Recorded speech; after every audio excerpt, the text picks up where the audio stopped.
Hi, how are you? I'm good. How are you and your coffee doing? Oh, so good. Look, I'm really happy that I get to speak to you. I know it's Sunday. I know you're in the middle of semis prep, and I want to ask you, and we kind of touched on this a little bit prior, but I want to know how you're feeling. I mean, I'm feeling good. I like all the workouts and my body is healthy and for the most part my brain feels good. So I'm excited. I'm just antsy waiting my turn. I don't know if last year I wasn't sure if I liked being first. And this year, I don't know if I like being last, so I can't really decide if I would rather be first and be done, or if I like being able to watch everybody do them. I'm starting to lean towards not. Yeah, But no, I'm just patient, not so patiently waiting my turn. for sure. And of course, you need no introduction. You're a CrossFit elite athlete. You're Canadian native. You're based here in Miami. You work out at Peak 360. You came third in the Open this Yeah. year. Insane, insane. You're insane. You're amazing.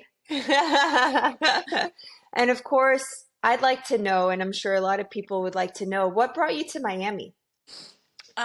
So I guess been a little over a year now. I moved right after Christmas, 2 Christmases ago.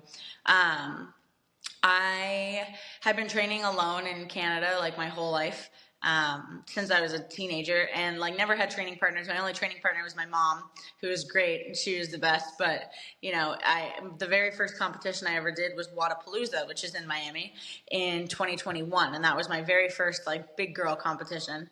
Um, and it was like a whole mixed bag. I won an event, it was huge. I gained like 12,000 followers overnight from a single event win. And then I also I like underperformed on a lot of them. It was like a huge roller coaster weekend. But honestly, the biggest takeaway was that I just wasn't used to having other really fit people around me. I didn't know what it felt like to be chased and to chase other people. I had no experience with that. And I was kind of like, wow, I really need to either like I just need to get out of PEI and I need to go to a camp of sorts or find somebody to train with so that I'm surrounded by people more often so that it doesn't make me so like because I've never had performance anxiety, but that was the closest to it I ever felt, where I was just like, oh my god, like it was overwhelming. So anyways, long story short, tried a variety of places after that. Some of them like they just didn't quite fit and I wasn't really sure what to do. And then I had met Noah randomly when I came to Miami to visit just one time because I really liked it here. I had kept in touch with some people at Peak, just from dropping in before Wadapalooza. Came back to visit for a week just for fun and just like totally fell in love with it there, which just like caught me off guard because like it's not a training camp. There's no Noah was the only elite athlete there. Like it was kind of, and him and I didn't really know each other yet. Anyways, and I remember I was there for a day and I texted my agent and I was like, I love it here. And I'm like, I need the sunshine. The winter in Canada was like so terrible for my mental health and just like my well being. Um, Anyways, and so trained with him for a week. It was great. I really liked it. And then that next year, I competed at the Rogue Invitational, and so did Noah. And that was kind of when I realized my coach back home had kind of hit his limit, in terms of what he could kind of teach me or what he knew about competitive CrossFit. Because he was fantastic when I was in age group. He kept me from burning out. He was like family to me. But as I hit those higher levels, it became very evident at Rogue that he didn't quite have what it takes to be a coach at the highest level. And Noah was honestly so helpful for me there. He was like, he just kind of stepped in as like this big brother figure and was like trying to give me advice. And he kind of like took me under his wings. I didn't know anybody. I was like one of the only people there that wasn't a games athlete, that was younger than everybody else. I didn't know people.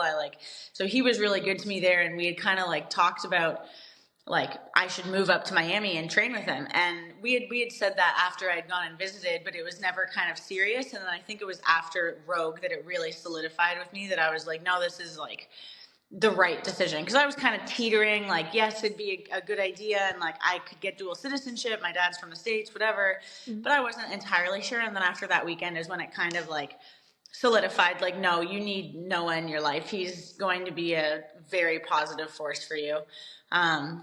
So yeah, I packed up and I drove from PEI all the way down to Miami 4 days with my Nissan Sentra and my dog in the back seat.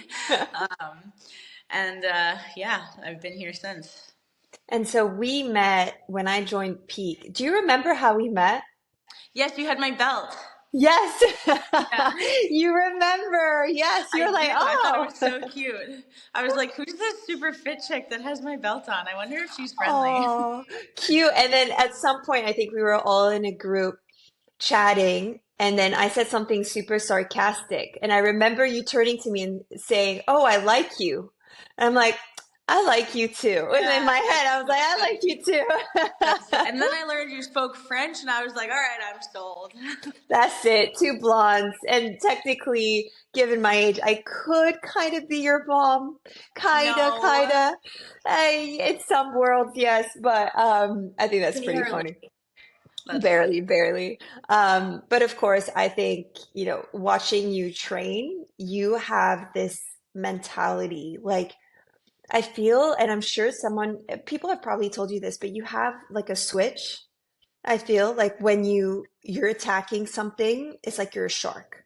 Like you can't get your focus off of that. And I find that so impressive. And I feel like recently you've been in such a good space. It just feels that way. And what would you think that you're in a good headspace right now with your training? Yeah, I mean, like it's always tough right before your basically most important competition of the year. You're gonna have fluctuations, and I'm trying to be okay with that and realize it doesn't make me weak to have fluctuations. But yeah, I mean, in general, the past couple months, I have felt very capable. Probably like more better at things than I ever have been in my entire life. More well-rounded, more confident, and like I for sure I do have that switch, especially in training, where like if I have to get something done and like I want to do it well, like that's it. Like that's the only thing I care about in that moment. And it's I funny. love that. I always say my like spirit animal is a shark. That's why I have a little sharkies here. Are you serious? I didn't know Yeah. that. I always thought my spirit animal might be. I have like a couple different ones. I've been trying to settle on one, but I've said shark for a long time because I feel like a shark because it's just. I also like because they always swim forward, and that's always I have like a terrible tendency to look back and I like attach myself to my past and my history and like I always like that mentality of like being a shark because they can't swim backwards. They have to swim forwards. So like that's kind of I've always really liked that too. So I've always said I'm trying. At least I try to be like a shark. I love that. And it's interesting. I don't know why I'm thinking about this, but at the last Wadapalooza, I was talking to your agent, Cooper, and I asked him, how is she feeling right now? Because I think you were super busy, so we couldn't really text. I know I was super busy. And he said, she's feeling confrontational. And it stuck with me. It stuck with me. Now I'm like, Oh I my want to god, feel that's confrontational too. Like, she's okay, feeling confrontational. yeah. Do you remember telling him Yes, this? because I So, remember I was because somebody yeah. had done something to annoy me, and I was like ready to just like I don't know. I was feeling confrontational, which I don't always. I don't really like confrontation most of the time. But yeah, hey, that's a good reminder. I need to feel a little more confrontational this week. That's To be funny. honest, when he said it, I thought you meant that with regards to the competition, like not the Oh other people, but like the no, actual competition and the movements you're about to do. You know that's what I funny. mean? No, because I was just doing team. So like we were just having fun. Didn't even do individual Wadapalooza. It was a totally different vibe. We were like competitive, but like we don't know anything about team. We'd never done a worm thruster. We were just having fun. But no, there was like somebody who had disrespected like one of my people, and they did it like publicly, and they didn't say anything about it. And I was like, "Are you joking? Like I'm gonna go say something to them." And everybody was like, "No, no." And I was like, "What?" And that's when I had texted Cooper about it because I sent him, and Cooper was like, "No, I know." And I was like, "Why is nobody saying anything?" I was like, "I'm feeling confrontational," and I think that just happened to be at like the exact same time that you had asked him. That's awesome that he said that. I forgot about that. That's great. But I apply that in my training now too. Like I'm telling myself, start feeling confrontational. Like to Yeah. me, it means attacking something with like full force, right? Not people, but like something in your training. And I actually really like that word, and it just it stuck with me. I guess it Yeah, wasn't the effect that was intended on your end. that's so funny. I really like it though. I But like yeah, that too. I think I need to remember that more too, because sometimes I feel a big one for me that I've been like, because I mean, before competitions, I always try to find like the mantras I have that stick with me the most, that are going to be the most effective over the weekend. Like, what can I tell myself in X situation? And like for me, I think not letting fear control me is a big one. And like not letting fear win, like don't do anything out of fear. And so, but it's basically the same thing. Like being confrontational is like kind of the opposite of being fearful. So that's kind of a good thing to remember. okay, well, hey, hopefully that's your word for the next few weeks, confrontational. And one thing I love about you and admire is that you actually wear your feelings like your you wear your heart on your Here, sleeve. Oh, here, on yeah. my forehead, You can completely see what you're feeling, always. but what I love is that you feel. Like, I think it's something that's so important. And we touched on this because we did something, a seminar at Wadapalooza, you and I, about being inside your mind. But a lot of the listeners weren't there. And what we touched on was your post on the last World Mental Health Day. And I was so touched that you were so open about what you were going through at the time. And would you mind just saying what the post was and why you shared it at the time? Yeah, it feels like it was like a while ago. I guess it has been, but I remember like that kind of this fall, I guess, end of summer this fall. I was not doing great. I've like struggled with mental health my whole life. It's just like comes with the territory of having large emotions. I have a very wide range of them, and I sometimes feel things at very large extremes. And so I hadn't been doing great the past couple months, and I remember it was World Mental Health Day, and like I know many people in the CrossFit space that feel similar to me or have similar experiences, even people not in the CrossFit space who have similar experiences. And I saw like so little talked about other than like a repost on their story of like some like cutesy, like, it's okay to talk about your feelings, and like just like repost. And they're like, all right, check that box. Like, I don't know, I hate, one of my pet peeves is things that seem performative or aren't genuine. And that's like one of my pet peeves is I don't do anything that isn't genuine. You can very clearly tell if it isn't. Like I don't have a great poker face. Um and so I was like kind of a little, not like annoyed, but I guess just like disappointed. I was like, I kind of wish like people had said something realer about this. And so I was just kind of like, why don't there, for a long time, because I mean, I've struggled with my mental health since I was a teenage, like a younger teenager. And I was kind of like, I've always wanted to share something, and I never really knew how, because like, what does that look like? I'm not looking for sympathy. I'm not looking for, whatever. But I also like want to share something about it because it isn't talked about that often, whatever. And so I was just kind of like, you know what? I'm just going to start writing some stuff.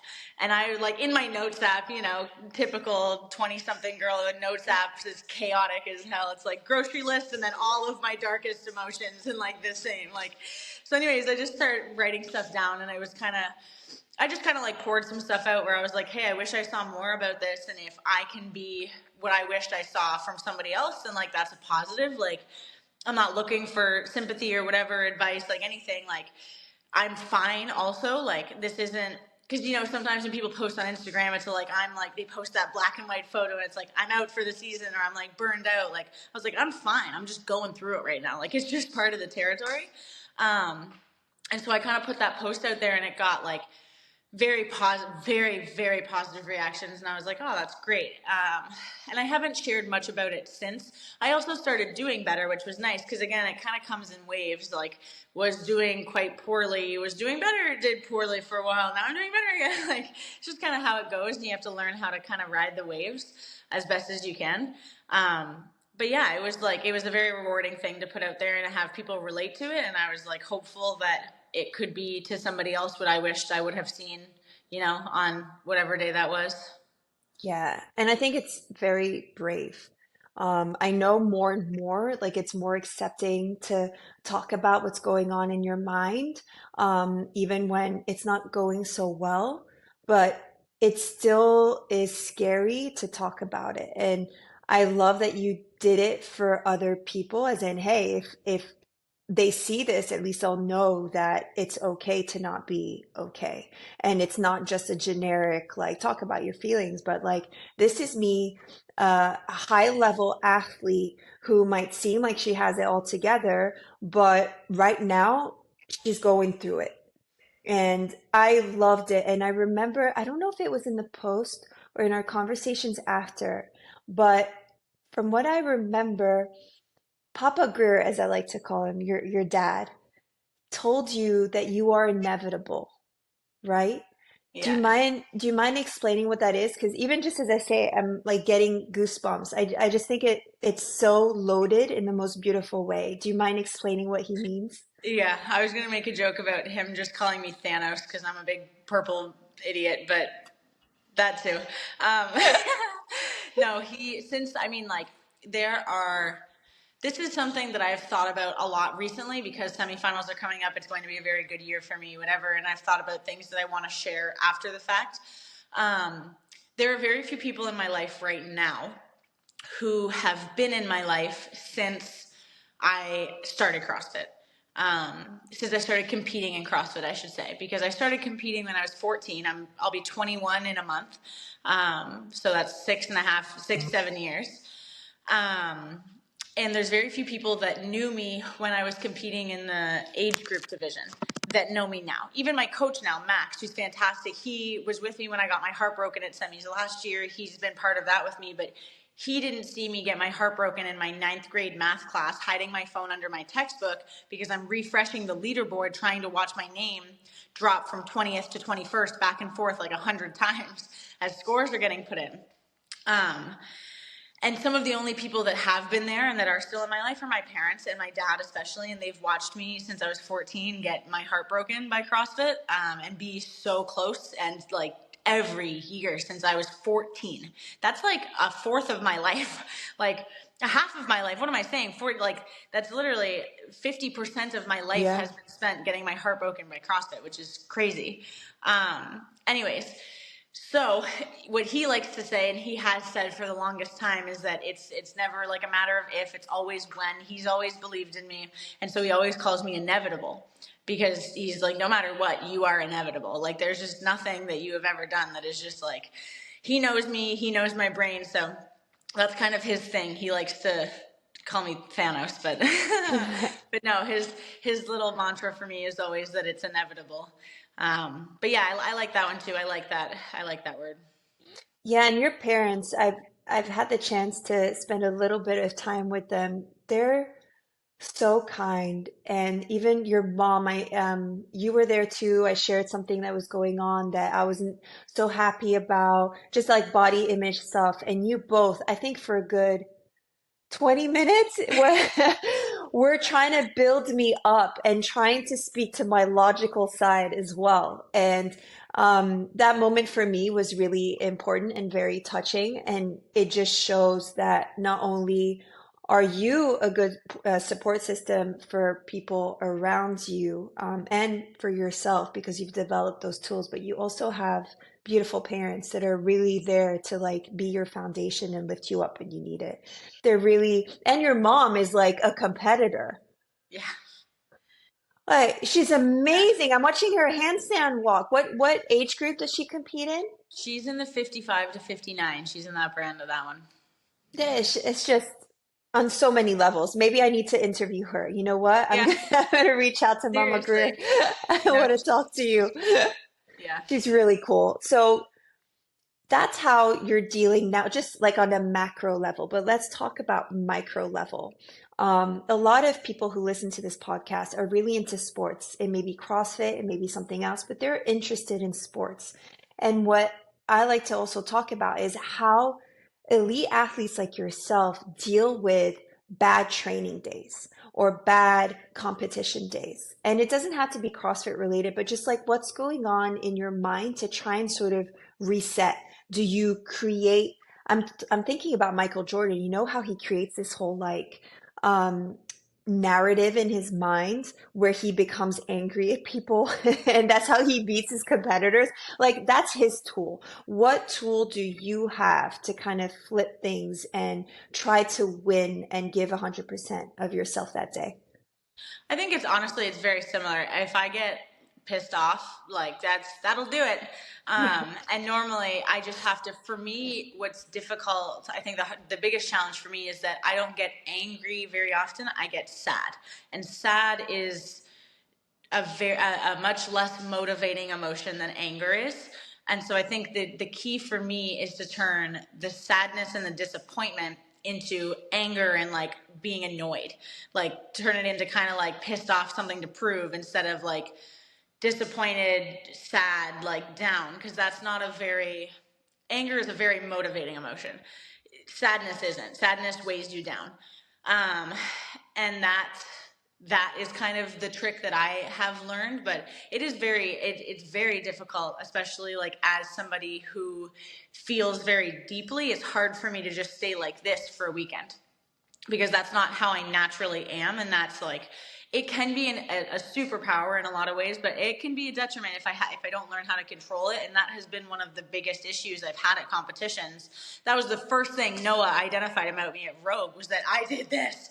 I like literally, I crashed a workout because my adrenaline, I had come last on the first workout because I couldn't do a skill and I just stood there, and that like dumped my adrenaline. And then all of a sudden I came like top 2 on the next workout. Adrenaline spiked, and then all of a sudden we had one more workout and I was just flattened because I had ruined my emotional energy because I had done up down all day. And I just had nothing left. And so I think being aware of the consequences is really important, being able to logically like talk yourself out of that, and being able to turn disappointment into anger very is very helpful. I think for me in the past, I have leaned on the people around me very heavily to try to like build me back up and whatever, have them kind of be logical for me. But what I've actually learned this year in off-season competitions is like the only person that can really do it is me. And that's been huge for me, because I think what I haven't been in years prior is terribly self-sufficient. I was also like, I'm young, like I'm self-aware enough to realize that, and realize that that's a skill that is learned as you get older. But what I've learned in like the off-season competitions I've done this year is like, when I'm forced to be self-sufficient, when like I was at a comp this year with no coach, my parents weren't there for the first time. My significant other at the time wasn't there, who I'd also leaned on a ton. Like there was like a lot, like I felt very alone. I had my friends, but it's different. They were also competing. I can't lean on them. They're not there for me. And so I was there alone. And it was one of the best competitions I ever had. And that's not because I didn't have disappointments. I had one major run where I was just like super bummed. And then I kind of like, and I turned it around by myself. And it was honestly the most dialed in I had ever felt at a competition. And that was a big thing for me to learn, was like, you actually do better when you're forced to be self-sufficient. So that's a big one for me that I'm excited to continue kind of pressing on during semifinals. Because even though I will have people there just for me, I think I'm going to need to remember that like the only person that can do it is you, and you can absolutely do it. So like forcing myself to be self-sufficient is huge, because as soon as you depend on other people, you lose control. So I think that's definitely a big one. And I think people forget that people who are in the arena are actually putting themselves out there for better or for worse. And you've been doing it from a young age. No one, for example, saw me grow up in a huge arena and media and social media and all that stuff, going through the stages of what humans go through as they grow up, right? You started when you were 14. You're now about to turn 21, and here you are growing up in front of people's eyes, putting yourself out there, like the grit, the tears, blood, sweat, and tears that you're putting into this sport, and you're doing it in front of everyone. Like, that's so hard. And I think as athletes, you guys, because you're so proficient, you make competing look so easy. Like anyone on their sofa, including me, I know to a certain extent how it feels to do this sport. And I can sit on my sofa and be like, wow, okay, I could maybe do that. No, I couldn't.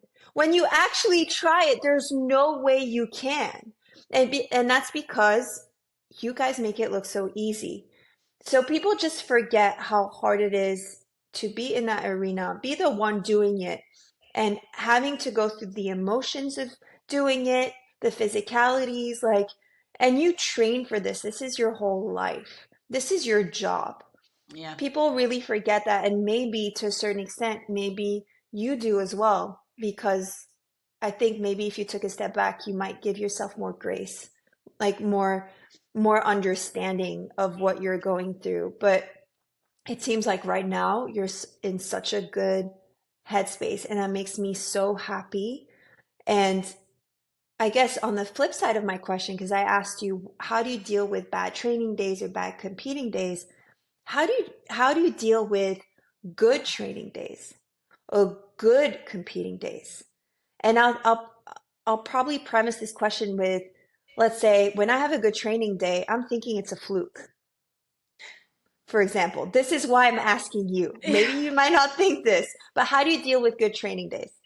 It's funny. So I think a lot of people would answer that question in a similar way that they would answer the how do you deal with a negative one, that you stay kind of level the whole time and like up, downs, whatever. It's just like what comes up will come back down. What goes down will come back up. Like it's, you kind of stay here. But I think for me, momentum is a very powerful thing for me.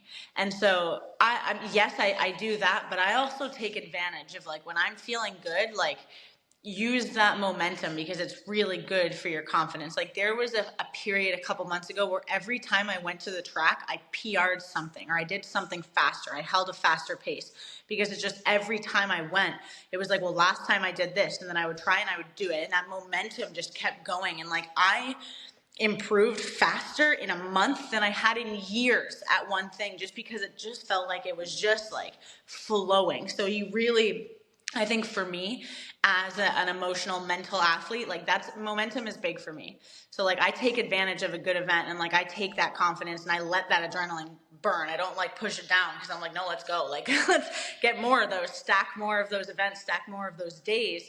And do I know that that is not, it's not going to do this forever? Yes, I know that in the back of my mind. I know that at some point something will come back down, but I do try to maximize those good days where I kind of build momentum. I like keep that kind of energy and confidence and mentality coming.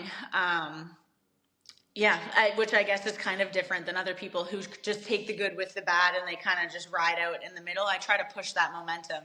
And I think that's really important for me in terms of competing too.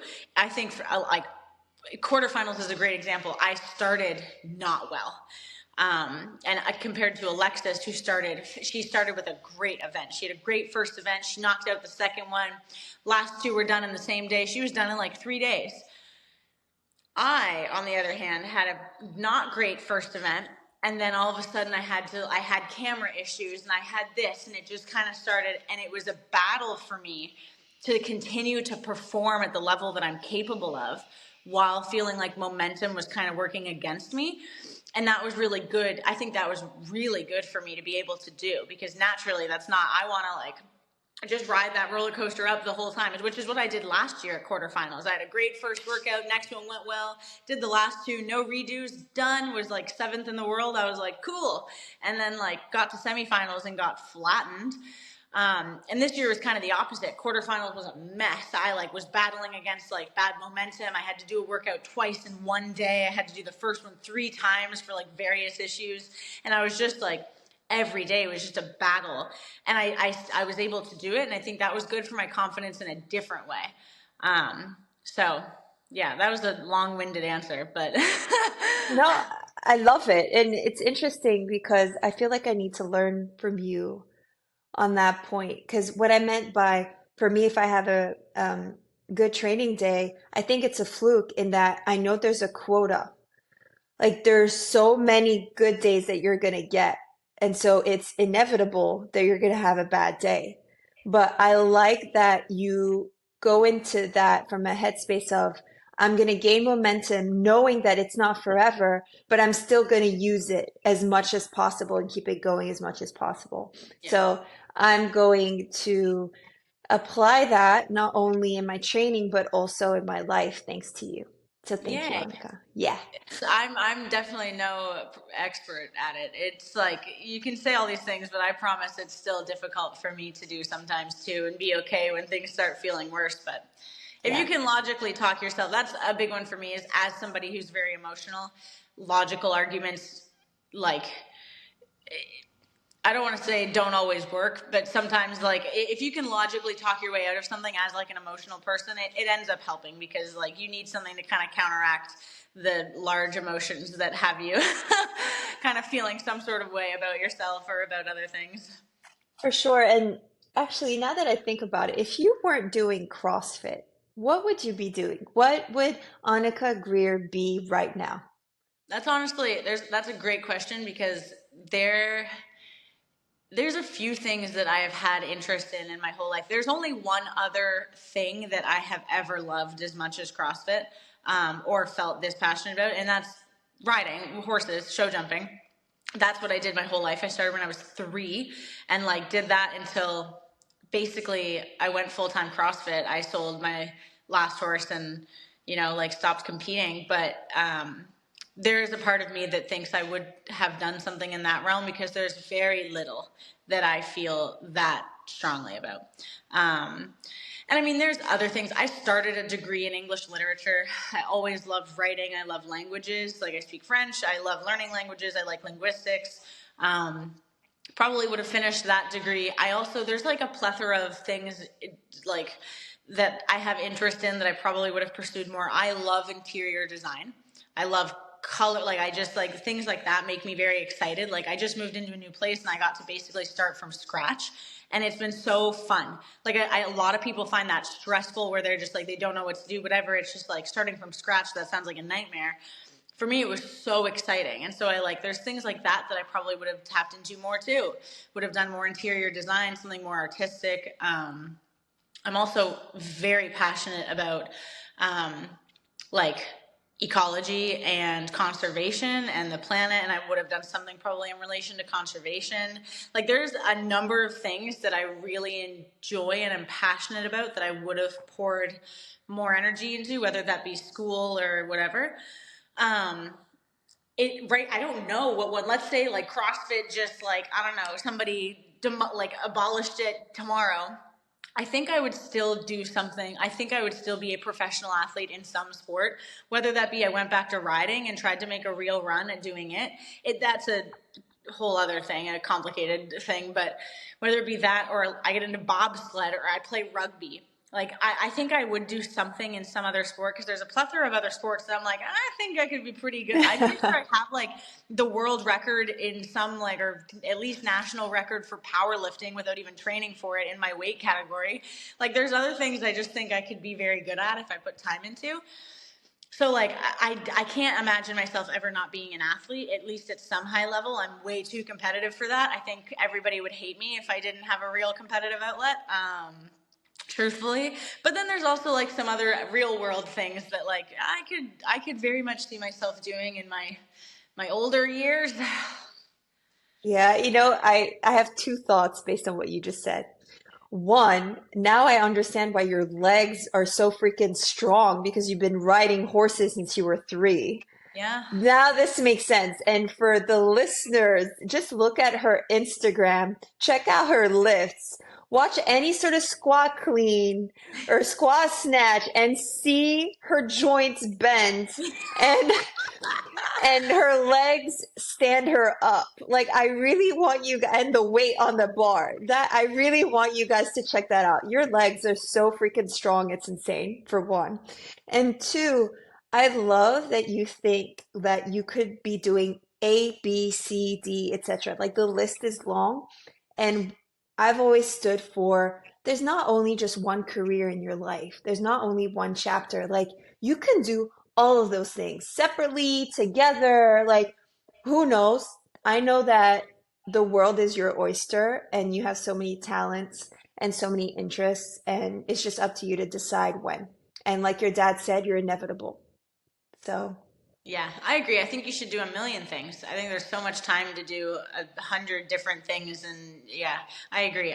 My worst nightmare is getting stuck in something and just so Yeah, I get you. Now, I have to finish this off. I have some quick fire questions. Okay, you ready? Okay. yes. First one. What's your current favorite color combo for your workout gear? Oh, for my workout gear. Oh, because that's different. Damn, this is not quick answers, Anika. God. First thing, because you've been wearing a lot of colors. So what's your favorite right now? Orange and blue. Orange and blue. I've seen you in a lot of orange. Have I seen the blue? I've seen you in light blue, or am I imagining? No, I you can't definitely. remember. I wear a different color every day. Shout out LSKD. I was So gonna say shout out to LSKD. there is not. They have like 8 different versions of red. Like there is. I literally. I haven't done laundry since I moved in here, and I still. I'm not joking. I don't have a laundry card for my new place yet because the person's been out of town. I don't have a laundry card. I've got like 2 massive hampers of dirty laundry in my closet, and I still could go probably the whole year without. I have Anika, so much LSKD. It but is the insane. stink, It the actually workout isn't. gear stink. I don't know if I just don't smell because it doesn't smell. And I'm not crazy. I've had people over and nobody's said Okay. anything. Nobody's been like, "Do you have like a dying animal in your closet?" So, yeah, I don't know. I'm driving over this weekend. We're doing laundry day, okay? Yeah. Worst case, you come to my place, use my laundry machine, okay? We I mean, we need to fix I'm this. going to have to before semis. I do need you to help me pick out my semifinals outfits though. That's very important. That's a Yes. huge thing. That's a huge thing. I have a different Yes. outfit for every event. So, Yes. And nails. We need to think about nails that match each and every one. well, I think I'm gonna do purple. That's been every competition I've done this year. I've had purple nails. Um, so I think I'm gonna go. I try not to be. It's funny. For the longest time, I was superstitious about my nails, and I would only have black nails when I competed. Did I do that? Did I do this? Yeah, I guess it just picked up on Oh, this and now you well, got that's bubbles. fun. Anyways, I always did black nails, and then at semis, because quarterfinals went great last year, and I had black nails, and so I did black nails for semis. Semis went terrible, and I went, well, black nails are ruined, so that's over. And then for all the off-season competitions, I had purple nails, and I podiumed at every off-season competition. So I was like, all right, clearly these are working. And then before quarterfinals this year, I was like, you know what? I don't need to be superstitious. I can just use whatever nail color I want, whatever I'm feeling. And so I had these nice, like, dark green nails for quarters. Quarters was a shit show. So I was like, oh, okay, we're back to purple. I can't do it. So I think we're back to being superstitious. Yeah, I would be superstitious too. Plus, you've got purple in your hair. So purple on purple, good stuff. That's Good stuff. exactly. Yes. All right, Orange and next. purple is also a good color combo. Orange and purple also looks good. Orange, I really like that color combo. To be honest, it makes me think of Halloween, and Halloween's my favorite holiday. Purple and orange. I Black, actually really black like and it. orange makes me think of Halloween. I like that. I Oh, never do black candy. and orange. Ah, well, maybe this year's your year. Maybe. All right, next question. What's your favorite go-to workout snack? Gummies. Oh, what kind of gummies? Welch's, the little packet, so it controls how much I eat in one sitting. That or baby food pouches, like the little squeezy Yes. pouches of fruit. Yes. What fruit do you normally get for those I pouches? get the Gerber baby, apple, peach, pear. It's like apple summer peach or something, yeah. Or Ooh. banana, raspberry, apple, I think. Anything with banana or mango always has more carbs. That's a hack. True. But the apple pear peach is very good. So parentheses, because the other day you told me during your session that your stomach was a bit off, you just felt like heavy. And then I asked you, what did you just eat? And you said a chicken breast. And I told you to maybe not eat a chicken breast and maybe focus on liquids. Oh So my god. did we change the habits? We did. I would have these Oh, like little chicken snacks in between my sessions as like a first little lunch, like kind of like a meal. But I just didn't have enough time to digest it. I was like, Annika, you've been training for so many years. You know how to eat. Anyways, but apparently that was my idea. I was like, well, I can get extra protein in if I have like a second little lunch because I don't like protein shakes as much. But, anyways, I've swapped it out for a protein shake and a large banana and some kiwis in the middle of the day, and There that's you now. go. I still get the protein. I just have it in liquid form. But yes, we did. We did change that. Yes, I'm glad. I'm glad. Okay, next question. What are your three non-negotiables in your day? Caffeine. Everyone says that first. Really? Everyone says coffee. Everyone. And I'm No, not like, even not even coffee. oh, Caffeine, because caffeine, which is true. I can't drink coffee before I train because it makes me feel dehydrated. Like I kind of like I got like cotton mouth a little bit. I don't like it. So So, what kind of caffeine do you drink? I like Nocos, like Uh-uh. something that's like a little more like that. Like because I like Nocos because they've got BCAAs in them. I feel like a little more hydrated. It doesn't like, but yeah, caffeine. Um, oh, non-negotiables. Zoe, maybe? I mean, like, yeah, Zoe for sure. I need my puppy. Yes. Have to have puppy time. And I'm like, training's a stupid answer because obviously, but like, Maybe it's your non-negotiable to be like to make you happy too. It's not only your job, but maybe you also need it to. oh, I need a little treat every day. I need to have some Oh, little treat. I'll have like a little, I have these little frozen yogurt ice cream sandwiches from Yasso, and they're so good. And they don't are have like they? they don't really have like any fat because they're Greek yogurt, but they don't taste like Greek yogurt. They taste like an ice cream sandwich. So I need to have like a little treat. I'll have like something that's just like a little treat every day. That's like my Oh, favorite, like a little like chocolate or something that's just like a little treat. oh, that's super cute. I Little need my treat. little treat, okay? Life's all about just little It's- treats. It's just So about we've getting got, from one little treat to the next. oh yes, so caffeine, Zoe your dog, and a treat. A little treat. All right, last question. And this is to redeem yourself because I asked you this at the seminar at Wadapalooza. I don't know if you'll remember, but I asked you who your favorite training partner was. You have to think about this. No, like it's just because there's and like can the team just be an answer? Can the team be a whole? Yes, but I was hoping it was me when I jump in on your workouts. This was Well, you to redeem yourself. I oh my gave you God. on a silver platter. Oh my God. Well, you haven't done a workout with me in ages. Yeah, because you are training at a certain level that I cannot Well, then match. how could you be my training partner if you don't even train with me? Because good old memories of a few months ago when we did like, I don't know, rope climbs, snatches, and wall balls, which is Oh my probably, oh, God, yes. anything with rowing that I can do with That's you. true. Remember when you snatched the 50 as well as I did, and I was like, oh God. Yeah, but I wasn't doing legless rope climbs. I Yeah, was that's doing okay. normal rope That's climbs. okay. It still was like, oh, I wanted to drop it, and I was like, D still hasn't dropped it. That's cool. I guess I'll hang on. You're welcome. I was like, okay, anyways. No, but honestly, like in terms of real training partners, who I won't make you name one, but I know you train with a bunch. So who really just brings out the best in you? Honestly, so like the team in general, we've had a good system this year of like lining a lot of our metcons up with each other when we can, when they weren't just doing straight team stuff. Um, but I will say I love all of them very much. Noah has changed my life in a lot of ways. He's the best.